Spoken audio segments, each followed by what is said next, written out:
Okay, good morning. Good morning. Okay, good morning. Good I think we're on the news. We have now an in-person and a remote. Thank you. And a remote. Immensely. Long overdue. As we all know, the class was started by Rabbi Bas many years ago, and at some point, and I guess it was the beginning of his illness, although I didn't know it at the time. I thought he was just getting older. He said, "Can you take over the class?" And I said, "Of course." And then one day there was a snowstorm, and we said, "Oh, we can do this by phone." And then I don't know exactly how it happened, but it was quote unquote easier. COVID had something to do with it as well, I think. And it was definitely easier to do it remotely, but we all know, and I think we all knew that at some point that was not a good enough. At some point, maybe we would come back and do this, and this is the right time to do it.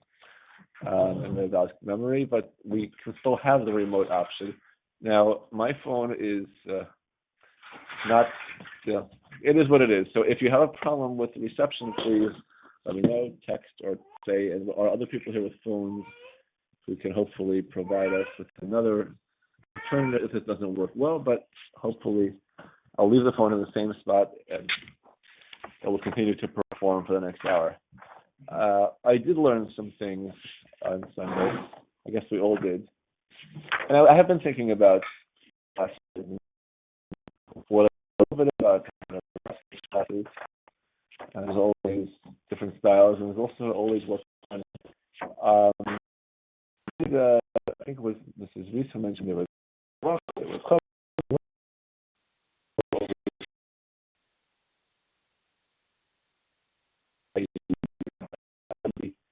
my impression that I was welcoming some halacha into the Musar is always, most fundamental, as we know, to make sure that we're working on our internal, but halacha gives us a framework. This is my own observation. I don't know if it's You put a lot of Muslims. well, you're not. Okay. Yeah, Muslim on the Chumash. Well, you're not supposed to say stuff on your own, but my observation is that if you just do Musar, what happens is you can sometimes be a little bit like, "Oh, I'm a Jew at heart." The halacha gives us a certain, it kind of meet that. Of course, you have to know the halacha. That's So, I would actually welcome any input from the audience, it can be now or later, about the subject of the class and the structure. If anyone you want to say about that. Nobody has any. I was thinking about the Sefer HaChinah. Oh yeah, we do that on Tuesday night. We do it with Richard. I was thinking that isn't that halacha from the Chumash?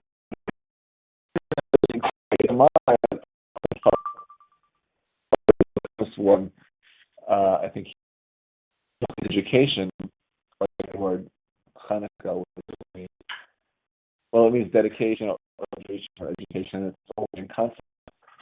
It means that when you do something and you say, "Here's how you do it," I think that about what we said on Sunday, right? The way you teach is, "Here's how you do it. You do it now, and this is how you will do it every day of your life," and that's what. This is how you do it.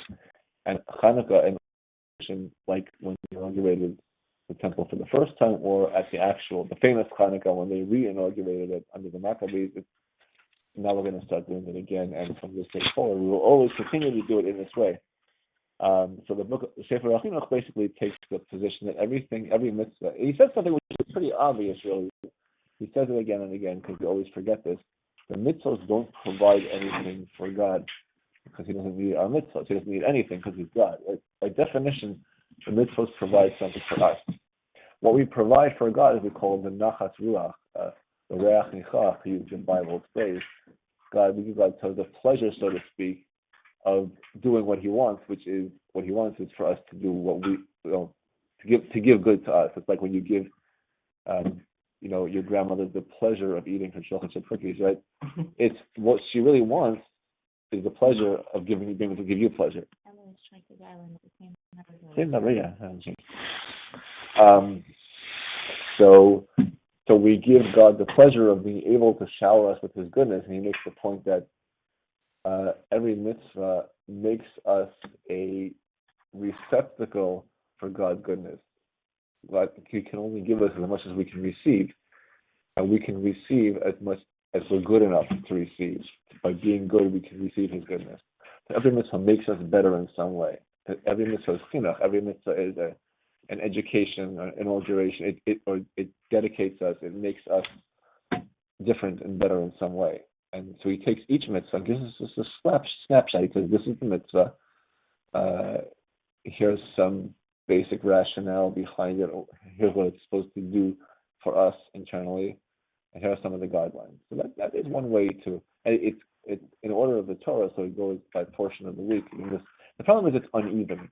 First of all, there are Torah portions which have 35 mitzvahs and some which have none, and then also in terms of how the one might have 35 mitzvahs, but 6 of them might be how to slaughter the sin offering, and another one might be love your neighbor, make a fence around your roof, return lost object, slaughter the red heifer. So you have to kind of figure out. But an element of that might be because we do tend to do the parsha of the week, and to take a look at the mitzvahs that are mentioned in that parsha would be. So I kind of, well, actually, I shouldn't say I do it. I do have a chumash here, so we can take a look. This is actually a pretty rich. Is it double parsha this week? Yes. Yes. Yeah. So often most Kedoshim have a lot in them, and we can take a look maybe at some of that. And okay, so I did also bring the Omer Shabura because when we think of the halacha, relevant now, particularly is the Omer. So if we can spend a few minutes, that is something that, as you said, the rabbi would go through them every year, and you forget why you need to be reminded until every year. I know myself, you look at things, and after a year, you start to get hazy and like a detail here. You have to really review. So I thought maybe this is just an attempt, and we can adjust as we go. And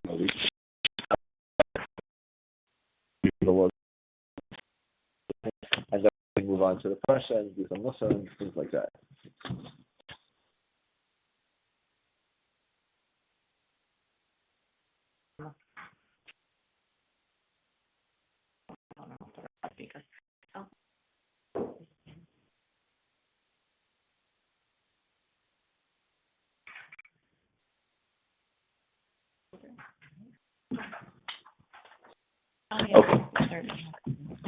Okay. From the talk about the Sefer HaChinuch, he has, I guess, a well-known explanation, or the well-known explanation of counting the Omer. He says that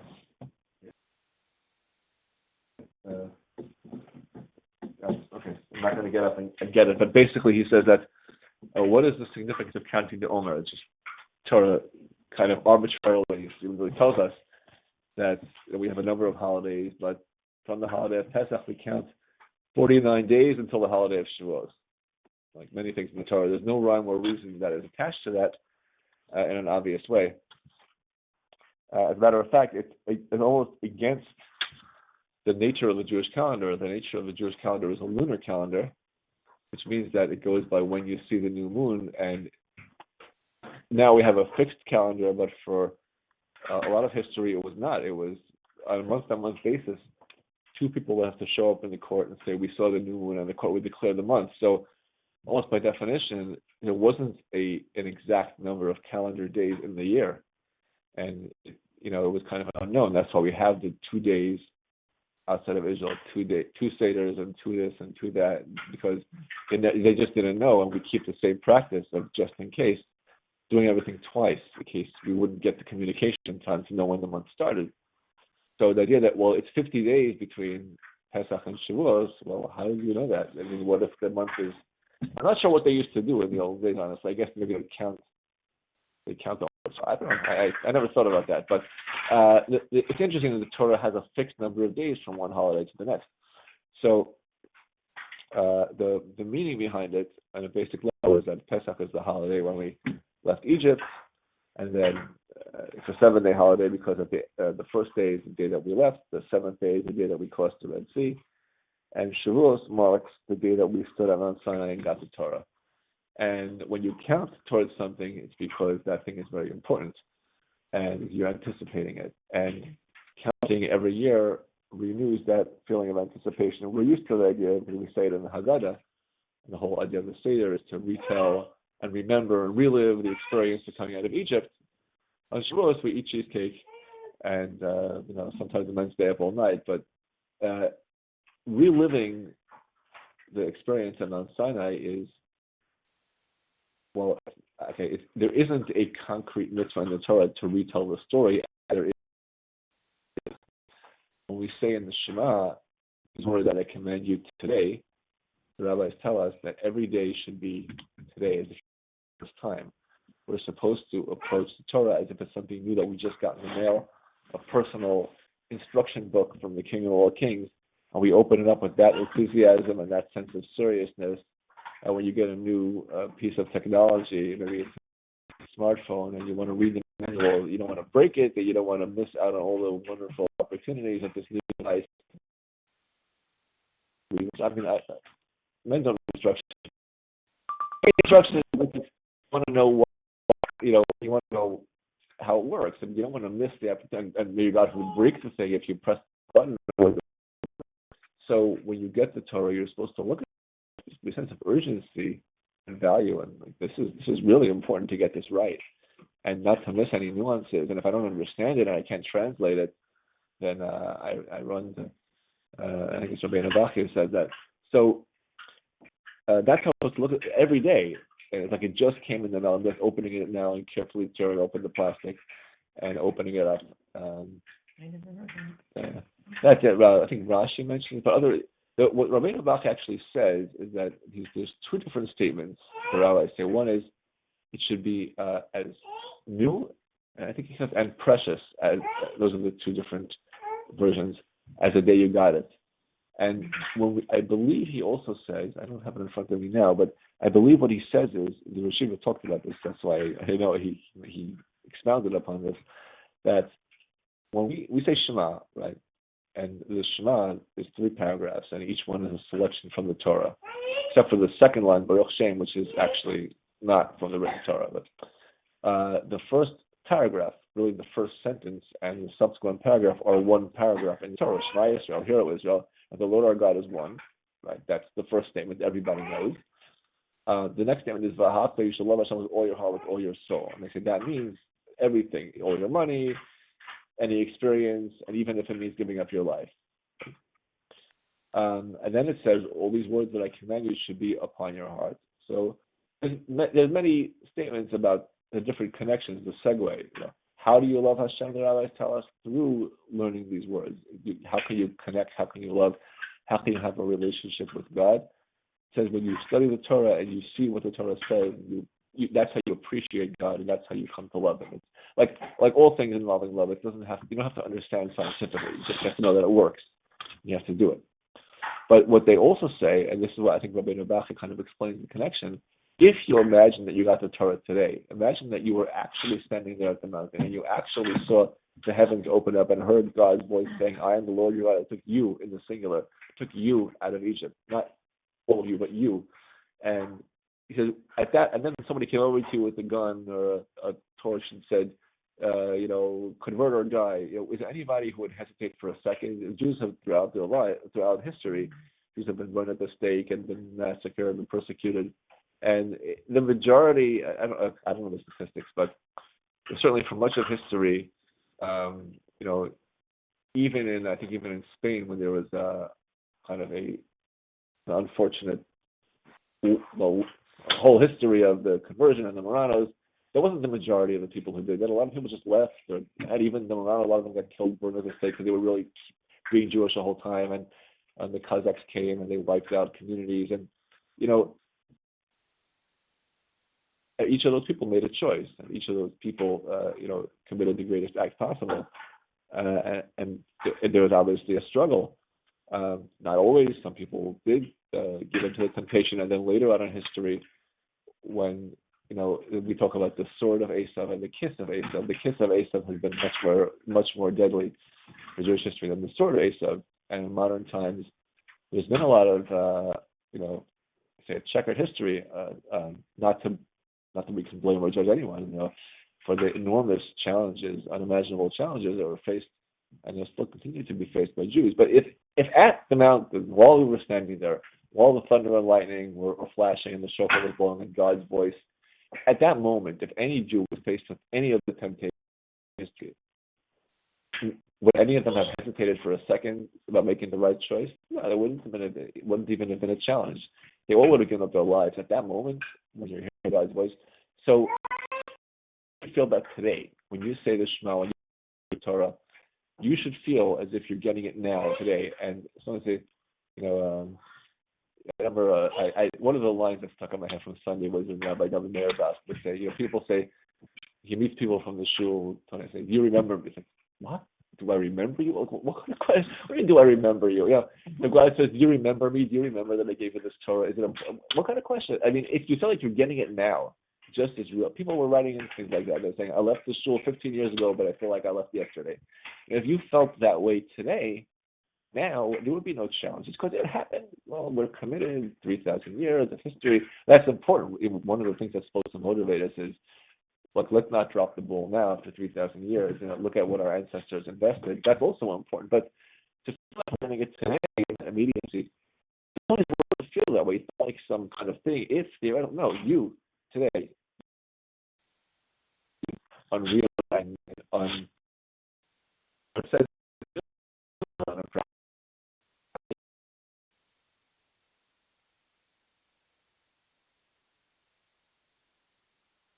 It's easier. Easier, right? If you feel, people say it. So some of us who grew up in communities and receive, so we feel you should know that, and I think it's a real thing. Many people will find you feel almost deprived in a certain sense. You can't. That feeling of excitement is almost. I mean, look, there's a gift to being born and getting the education at a young age, but there's a certain. I mean, because there's jealousy both ways. There's jealousy of the ability to really, when you grow up with, so. The people who annoyed you in elementary school were Jewish. The people who you fought with when you were a teenager. So if your whole experience with the Torah is, as an adult, chose this and I chose the beauty of it. Look, you can also. But when everything, it's like your parents. Right? Your parents are like you love them, but you also have this, or that. Because whenever I had a tantrum, it was my parents. I was tantruming. Someone said the person left Judaism because you don't like Judaism. You just don't like You don't like dysfunctional people, and the dysfunctional people that you interacted with happen to be Jewish. It's not religion; it's that your experience.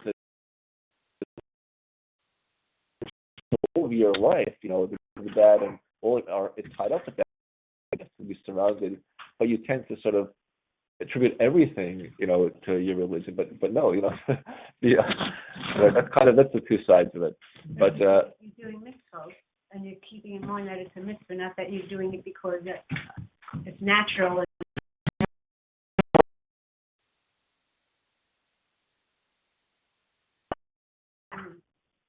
Then the Torah is given every day. Yeah, well, I mean, you're supposed to. There's a phrase for that. Right. There's a phrase. Yeshayahu Hanavi, I think it was the prophet. He said, "A mitzvah hanasham melumada," a mitzvah kind of melumada means like I guess well learned. Like, but what it means is habitual by rote.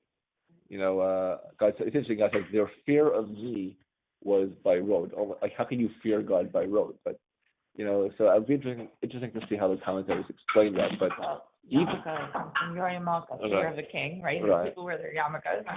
They're used to it. Oh man, it's a big dude. But if you know that you're doing it, right. But if you think about it every single time, it's the reason you're wearing it. Man, I'm wearing the yarmulke is because you hearing. Like, I'm not just doing it because it's a part of my day. Yeah. Versus it's a mitzvah that is part of my day. Yeah, it's consciousness. There. Rabbi Edelman quoted Rabbi Isaac Sher. He said that there are so many mitzvahs that we do and that we just don't get the benefit of because we don't think about it. For example, someone does, a landscaper comes and then you pay them, but again, depending on the circumstances, that can easily be the fulfillment of a biblical commandment because it's a biblical commandment to pay a laborer on time. You're paying them anyways. If you just think I'm now doing a mitzvah, you have all the benefits that is brought into your life by doing the mitzvah. And if you just pay him because I have to pay him, then you did it, but you didn't sin, but you didn't get the benefit of doing the mitzvah. So, there's many things like that. Someone says, pass the soul. You can say, I'm performing an act of kindness. I'm loving my neighbor. So you have counting. So although we think about the Seder and reliving, and there's no concrete mitzvah to have a Seder and relive the giving of the Torah. In a sense, maybe it's even more present. We're supposed to feel that way every day when we learn Torah. And what the Sefer HaChinuch says is that at the burning bush, God told Moses many things. I mean, they had a whole long conversation, but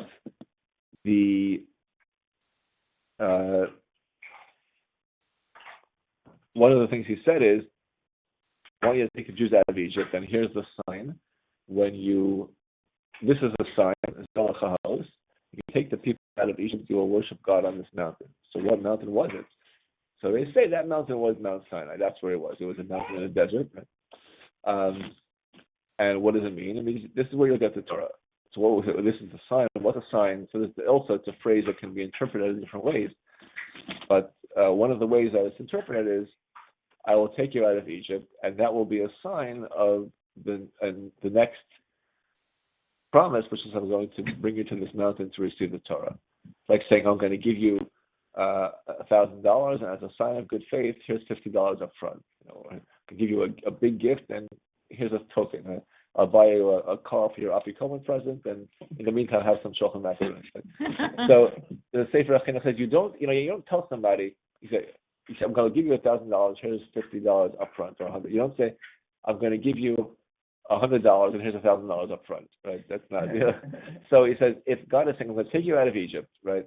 Take you out of Egypt. Like the whole Pesach is all about, a week and all the preparation. It's all about celebrating our freedom. We mention Yitzias Mitzrayim everywhere, all the time. Every mitzvah, every kiddush, sukkahs, everything is remembering that we came out of Egypt twice a day, morning, evening. When Mashiach comes, we'll always remember this forever. But God says that's the $50. The $1,000 is you're going to get the Torah. That's what he's saying. He's saying this is the sign.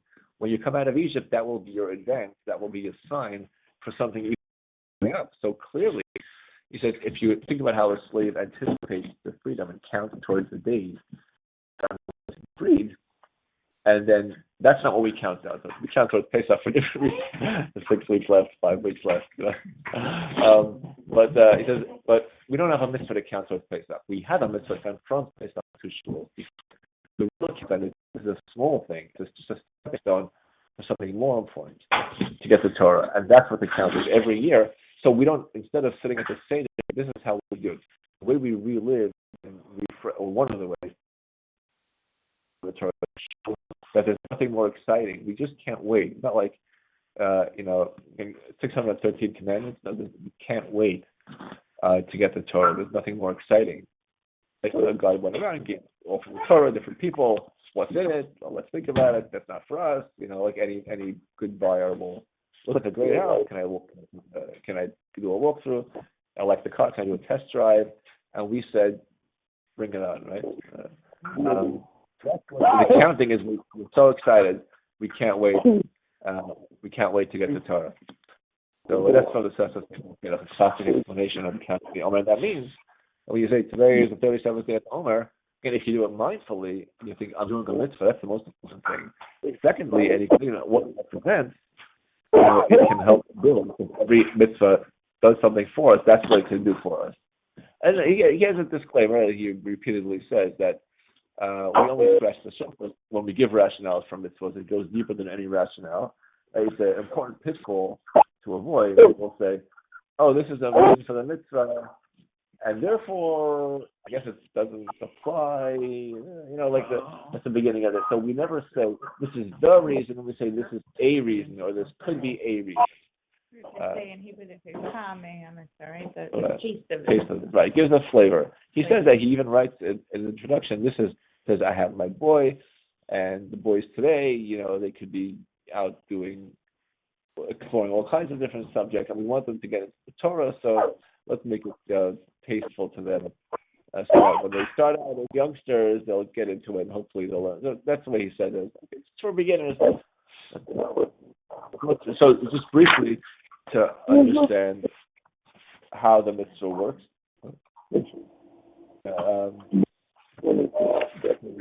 Anyone's on speakerphone, there's a little bit of feedback, I think. Sometimes that happens from speakerphones. I'm actually also on speakerphone, but if you mute the phone, that may help to eliminate the feedback. Okay, so There's actually two aspects. There's the mitzvah of counting itself, and then there are some of the laws that pertain to how we conduct ourselves, which is a later custom. But just to talk about the mitzvah of counting itself, it is a mitzvah in the Torah, obviously, although many opinions in our times, it's rabbinic mitzvah, like many mitzvahs that when we're not in Israel. Now, counting is not, in principle, something that should be bound by place. It's not related in any way to living in Israel, having a temple. However, I actually don't know this for a fact, but I assume the reason it would potentially be time-bound is that we call it counting the Omer. What was the Omer? The Omer was a sacrifice that was brought to the temple on the second day of Pesach, and that's the day when we start counting. There's no obvious connection between the Omer and the counting of the Omer. Right? The Omer was just an offering of flour that was brought on the second day of Pesach. But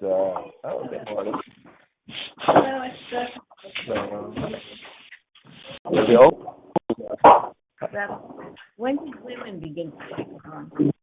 So that's the question. I don't know of any specific time in history or event in history that connected women with the Omer. In general, the rule of thumb is that mitzvahs that are bound by time and the mitzvahs that have to take place on a schedule, women are exempt. The reason for that, again, is technical, based on the reading of the Torah. There are scriptural sources for that. There is a concept behind it that gives a flavor. We don't say it's the reason, there's many exceptions, but the reason is that the lifestyle of a woman is not conducive to being regimented into a schedule the way that men could do. Well, of course, we don't say that's the reason, because that's the reason. Well, there's all kinds of exceptions. That's not the reason. It's a reason. There are many exceptions, like Shabbos, for example. Well, pretty much all prohibitions are universal. So when people don't work on Shabbos, that applies to women in the same way. Right? I think any mitzvah is connected to the prohibition. And mitzvahs connected to prohibition, so women are not only obligated to now work on Shabbos, also obligated to honor the Shabbos, to make Kiddush, for example. Havdalah is a question, because Havdalah commemorates the end of Shabbos. So is it related to Shabbos and something mandatory for women, or is it related to not Shabbos? Eating matzah on Pesach is mandatory for women. But, sitting in a sukkah is not. Blowing the shofar is not. So some are, some aren't. Most of those mitzvahs, many of them, women can do, and in many cases do. And they're not only able to do the mitzvah, they can even make the bracha, one who has sanctified us and commanded us, even though they're not technically commanded. But they're still allowed to use that formulation. There's certain exceptions. Women are not supposed to wear tefillin or tzitzis. Although in history there may have been some, those are really exceptions, if that's like this. But those, like Zachor, women can do, and in many cases they do. So they all fall into that general category. I don't know of anything specifically, any specific history about the Omer, how, when, and why. I assume it's all part of the same. And there's inflation and culturality as well, like things like Chol Yisrael, like things because in a good way over time. People accumulate, minhag customs have accumulated over time. The Seder today is more embellished than it was originally. That's a good thing. Over time, more traditions have developed. They didn't have plastic animals. Right. Or Jello from Akasam. As long as we know, right, they asked Yoshida once, that's what I heard, they asked him once about Gedolim cards, rabbi cards, right? Kids have baseball cards, and Jewish kids in yeshivas have rabbi cards. They don't have stats, but they have pictures and maybe a little bio or something. And the rabbi, is that okay or not okay? So what did he say? In the last 15 years, has there been a change towards attitude towards women in the Orthodox community? Good question. Let me just finish this one thought, and then we'll address that in a second. Yeah, so to guess what he said. I would say no. I wouldn't have guessed what he said. He said he has should mix up generations. Like you should know this rabbi is from this generation. This is the 18th century. This is the 17th.